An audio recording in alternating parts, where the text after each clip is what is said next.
Bismillahirrahmanirrahim. Assalamu alaikum. Welcome to Home Biology.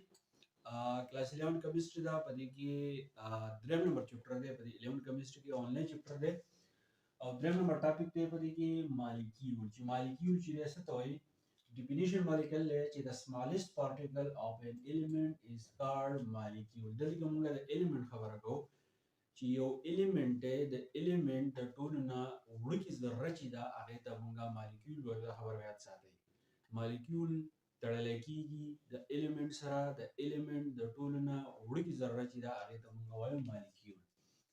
بیا په دې کې یو بل ټکی راځي atomicity دا ټول basics دي چې تاسو په دې پوه شئ. atomicity څه ته وایي number of atom present in a molecule. یو molecule دی په هغې کې number of atoms چې دي هغه څونه دي نو دغې ته موږ وایو atomicity. number of atoms ته اصل کې موږ atomicity وایو. یو مالیکول کې څونه نمبر اف اټم چې پراته وي هغې ته موږ اټومیسټي چې دی هغه ته وایو. فار ایگزامپل څه کوي دلته کوم مالیکول دی Cl2 یعنې کلورین دی ټیک شو. نو د دې کلورین اټومیسټي موږ معلوموو. د دې کلورین زموږ سره څو دي 2 دي نو موږ وایو چې د اټومیسټي څه ده 2 ده. بیا زما سره CH4 دی څلور هایدروجن دي یو پکې زما سره کاربن شو نو د دې CH4 میتین اټومیسټي زما سره څونه شوه د سره 15 اټمز دي نو د انسر زما سره سره 5 دی. بس د دې ټایپس موږ معلوموو چې د مالیکول ټایپس چې هغه څونه دي او انلیز زموږ سره دی مانو اټومیک مالیکول. مانو اټومیک مالیکول څه دی؟ مانو اصل کې مطلب دی یو، د اټومیک مطلب یو اټم. مالیکول هیوینګ اونلی ون اټم هغه مالیکول چې په هغه کې یو اټمي نه هغه مالیکول ته موږ مانو اټومیک مالیکول وایو. فار ایگزامپل زما سره هیلیم دی، نیان دی، ارګان دی، کرپټان دی. دا ټول زموږ سره نوبل ګیسز دي. دا زموږ سره مانو اټومیک مالیکول دي. که ډای اټومیک مالیکول خبره موږ وکړو نو هغه مالیکول چې دغه سره دوه اټمونه وي ټیک شو نو دغې ته موږ ډای اټومیک مالیکول چې دی هغه ته وایو. بیا دې ډای اټومیک مالیکول دوه قسمونه وي، یو دی هومو نیوکلیر ډای اټومیک مالیکول، بل دی هیټرو ډای اټومیک مالیکول. هومو اصل کې یو شان ته وایي، هیټرو چې دی مختلف ته وایي.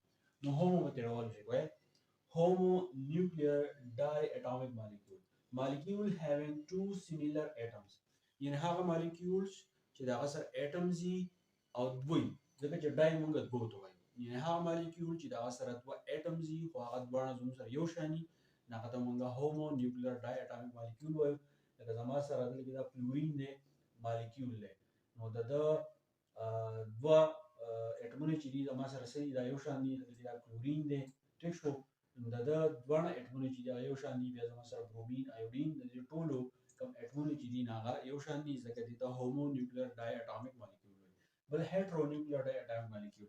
د هیټرو مطلب مختلف، د ډای مطلب دوه. یعنې داسې مالیکول چې د هغه سره دوه اټمونه وي خو دواړه د یو بل نه مختلف وي. لکه فار ایگزامپل دا وینئ دا زما سره دوه اټمونه دي کاربن مانو اکساید دی ټیک شو.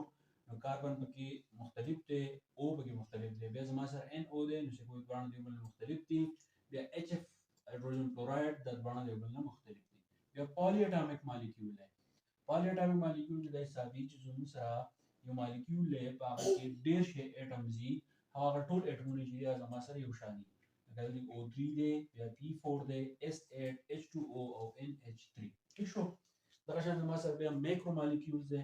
نو مالیکولز اف های مالیکولر ماس هغه مالیکول چې د هغې مالیکولر ماس چې هغه ډېر زیات های وي usually greater than 10,000 AMU.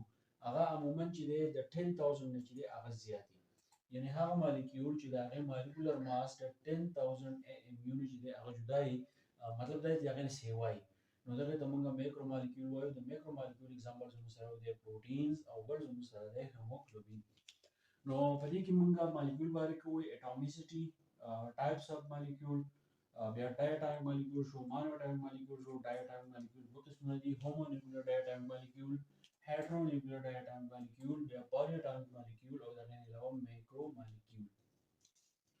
نو دا ټاپک و په دې پسې بیا بل دی آئین په هغې پسې بیا پراپر کلاس 11 کمیسټري شروع کړو. اسټایچیومیټري چې ورته وایي نو که داسې پوه شوي نو هغه څه چې دا ضرور شیر کړئ.